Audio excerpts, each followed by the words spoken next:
नमस्कार, स्वागत करता हूं क्वांटम क्लासेस के यूट्यूब प्लेटफॉर्म पे। आशा करता हूं कि आप लोग ठीक होंगे। जैसा कि हम लोग जानते हैं, इस समय ईरान और इजराइल युद्ध का केंद्र बना हुआ है।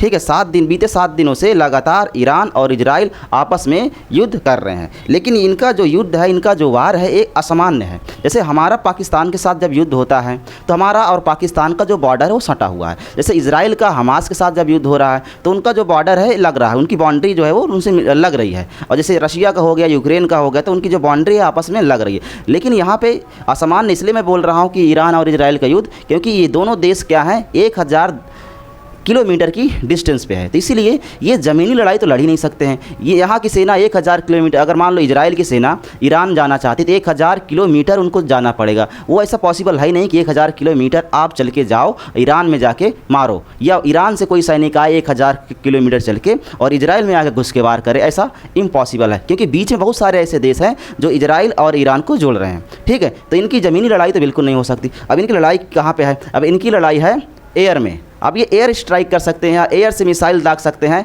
ऐसा ही इनके पास एक माध्यम है, मीडियम है लड़ाई करने का। लेकिन ज़मीनी लड़ाई इनकी क्या हो जा रही है? बंद हो जा रही है। लेकिन अब हम लोग इस क्लास में ये बात करने वाले हैं कि भाई इजराइल और ईरान के इस युद्ध से भारत को या और भी जो पड़ोसी देश हैं उनको क्या इफेक्ट पड़ने वाला है, क्या चीज़ें, क्या प्रभावित होगा, क्या उनको तकलीफ हो रही है, इस चीज़ पे हम लोग क्लास में बात करने वाले हैं। लेकिन अभी आपने सुना होगा कि पाकिस्तान का एक बयान निकल के सामने आया है कि अगर ऐसे ही इजराइल ईरान पे वार करता रहा तो हम इजराइल पे न्यूक्लियर अटैक करेंगे। लेकिन ऐसा कुछ करने वाला वो नहीं है। जब ईरान को अमेरिका रोक रहा है कि आप युद्ध ना करें, रोक दिया जाए युद्ध, ईरान तो रुक ही नहीं रहा है। तो ईरान किसी की सुनने वाला नहीं है। ईरान तो अमेरिका की बात नहीं सुन रहा है। इसी बीच बात सामने निकल के आ रही है कि ट्रंप ने कहा कि अगर ऐसे युद्ध चलता रहा तो इस बार ईरान को क्या करेंगे, एकदम से बर्बाद कर देंगे, तबाह कर देंगे। उसके बाद भी ईरान रुकने का नाम नहीं ले रहा है। ये लड़ाई धर्म की है।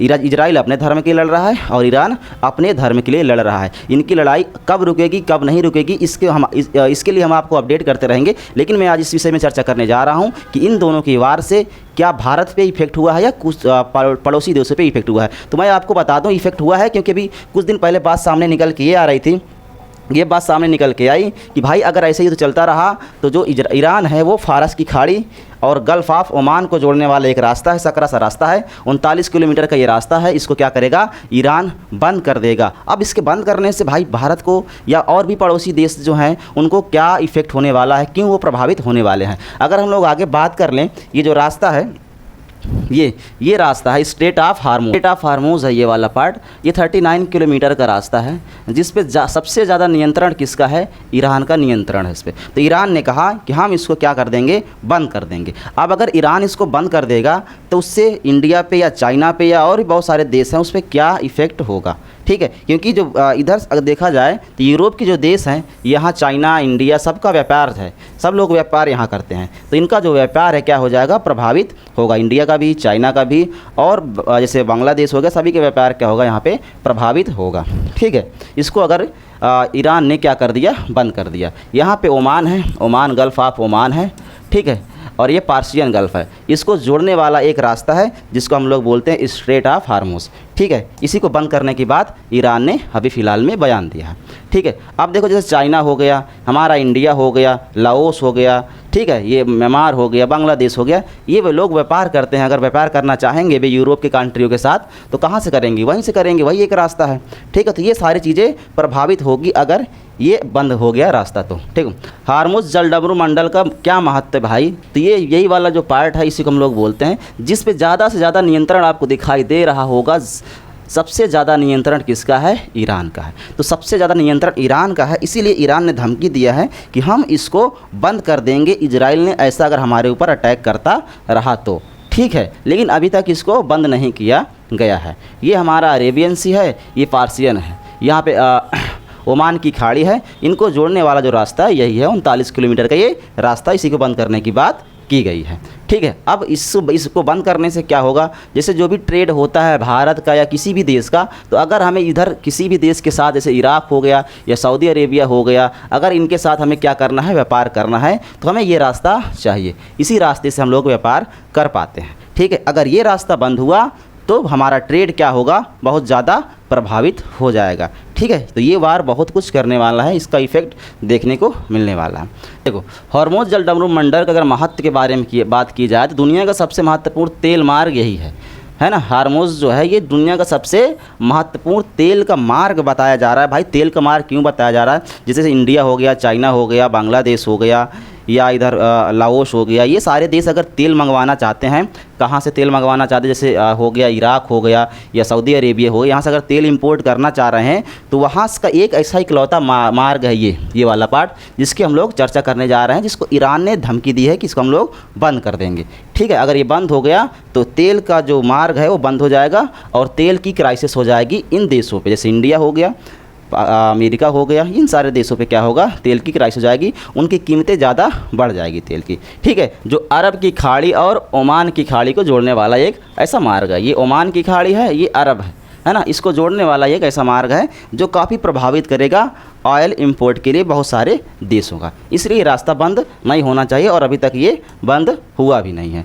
जब से ये दोनों चाचा आमने सामने आ गए हैं तब से ये लोग पीछे हटने का नाम ही नहीं ले रहे हैं। अब इनकी धर्म की लड़ाई अब देखते हैं क्या वर्ल्ड वार 3 की ओर इशारा कर रहा है, क्योंकि जैसे इसमें अमेरिका कूदेगा फिर चाइना कूदेगा, ऐसे ही सारे देश धीरे धीरे कूदेंगे और इस जनरेशन को वर्ल्ड वार 3 देखने को मिल सकता है। तो आप लोग इंतज़ार करें, वर्ल्ड वार देखना है तो देखो, जैसे ही ये रास्ता अगर बंद हुआ तो ये जो आपको रेड और ग्रीन कलर का दिखाई दे रहा है, ये सारे कार्गो शिप्स हैं जो ऑयल का इंपोर्ट करते हैं, कार्गो शिप। ठीक है, यहाँ से पूरा ऑयल क्या होता है, ये सऊदी अरेबिया हो गया, यहाँ से पूरा क्या होता है ईरान से, यहाँ से ऑयल का इंपोर्ट किया जाता है इधर वाले देशों के लिए। ठीक है, ये कार्गो शिप है, आपको दिखाई दे रहा होगा। तो अगर ये रास्ता बंद हुआ तो ये पूरा क्या होगा, अफेक्टेड हो जाने वाला है। ठीक है, ये सारी चीज़ें, ये सारी समस्याएं हैं अगर ये रास्ता बंद कर दिया ईरान ने तो। ठीक है, अब देखो ईरान का जो कब्ज़ा है उस पूरे क्षेत्र पे है। अगर इस पे बात की जाए तो इस ईरान का कब्ज़ा है यहाँ पे पूरा ईरान का। ठीक है, इसीलिए ईरान धमकी दे रहा है कि हम क्या करेंगे, बंद कर देंगे। ठीक है, ईरान का नियंत्रण ज़्यादा है वहाँ पे। अब देखो इकोनॉमिक इफेक्ट क्या होगा ईरान और इजराइल के वार से इंडिया पे या किसी दूसरे देश पे, इकोनॉमिक इफेक्ट क्या होने वाला है। तो जैसे ऑयल वगैरह हम लोग इंपोर्ट करते हैं वही सारी चीज़ इफेक्टेड होगी, बहुत सारे व्यापार भी है उससे इफेक्ट होगा, लेकिन सबसे ज़्यादा अगर हम लोग बात करें कि इंडिया 85% ऑयल जो हम लोग यूज़ करते हैं उसका 85% हम लोग बाहर से इंपोर्ट करते हैं, क्योंकि इंडिया के पास कोई ज़्यादा रिसोर्सेज नहीं है ऑयल का, तो 85% हम लोग क्या करते हैं, बाहर से इंपोर्ट करते हैं, चाहे वो रशिया हो गया, चाहे वो ईरान हो गया, चाहे वो सऊदी अरेबिया हो गया, वैसे बहुत सारे देशों से हम लोग इंपोर्ट करते हैं 85%। ठीक है, हम लोग कहाँ से तेल मंगवाते हैं भाई, तो जैसे रशिया हो गया, हम लोग आगे बात करने वाले हैं कहाँ कहाँ से हम लोग तेल मंगवाने वाले हैं। अगर ये चीज़ अगर वो रास्ता अगर बंद हुआ तो जो तेल है, तेल की आपूर्ति हो जाएगी और उसकी कीमतें बढ़ जाएगी, तेल के क्राइसिस हो जाएंगे।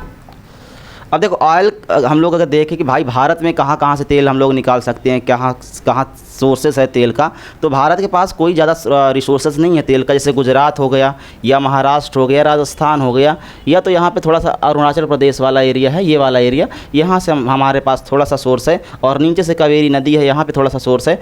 बाकी पूरा इंडिया का 85% जो ऑयल है बाहर से इम्पोर्ट होता है। ठीक है, आगे हम लोग देखो अब ये हम आपको डेटा दिखाएंगे कि भाई कहाँ से इंडिया ऑयल इंपोर्ट करता है और कितना परसेंट किस देश से हम लोग इंपोर्ट करते हैं। ठीक है, इंडिया का जो 85% हम लोग इंपोर्ट करते हैं कहाँ कहाँ से करते हैं, तो ये 2024 का डेटा है।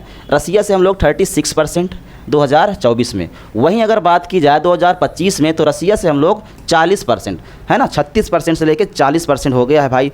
क्यों हो गया, क्योंकि जो रसिया है हमें सस्ते दाम पे तेल प्रोवाइड करवाता है, इसलिए हम लोग क्या करते हैं, रसिया से ज़्यादा तेल मंगवाते हैं। वहीं अगर हम लोग बात करें इराक से हम लोग 2025 में 24%, और अगर 2024 में बात करें तो यहाँ पे 21%। तो हमेशा हम लोग देख रहे हैं कि बढ़ ही रहा है ना। तो ये कुछ देश हैं जहाँ से हम लोग क्या करते हैं ऑयल, जैसे यूएस हो गया, सऊदी अरेबिया हो गया, यहाँ से हम लोग क्या करते हैं ऑयल इंपोर्ट करते हैं। ठीक है, तो ये कुछ देश हैं, तो ये कुछ देश है जहाँ से हम लोग ऑयल इंपोर्ट करते हैं। और ये सारे देश हम लोग बात करें, ये सारे जो देश हैं स्ट्रेट ऑफ हार्मोज की उस साइड पड़ते हैं जहाँ से हम लोग तेल इंपोर्ट करते हैं। वही अगर स्ट्रेट ऑफ हार्मोज अगर बंद हो गया तो हम लोग तेल कहाँ से मंगवाएंगे भाई, तेल कहाँ से मंगवाएंगे, ये भी यहाँ से हम लोग नहीं मंगवा सकते तेल, यहाँ से नहीं मंगवा सकते। हमारे पास बस एक ही ऑप्शन बचेगा, रसिया, हम लोग वहीं से तेल मंगवा सकते हैं। बाकी के जो हमारे पास ऑप्शन है वो क्या हो जाएंगे, कट जाएंगे, बाकी के ऑप्शन हमारे पास कट जाएंगे। इसीलिए कहा जाता है कि अगर इनका वार नहीं रुका, ऐसे ही वार चलता रहा और स्ट्रेट ऑफ हार्मोज अगर बंद हो गया तो भारत पे या चाइना पे या बांग्लादेश, कई ऐसे देश हैं जहाँ पे इफ़ेक्ट इसका देखने को मिलेगा और तेल में या बहुत सारी चीज़ों में क्राइसिस होने वाला है, कीमतें बढ़ने वाली है। ठीक है, आज की क्लास को यहीं तक करते हैं, मिलते हैं अगली क्लास में। अगर आपने अभी तक हमारा चैनल सब्सक्राइब नहीं किया है तो सब्सक्राइब करके हमारा सपोर्ट करते हैं। मिलते हैं अगली वीडियो में, तब तक के लिए जय हिंद, जय भारत।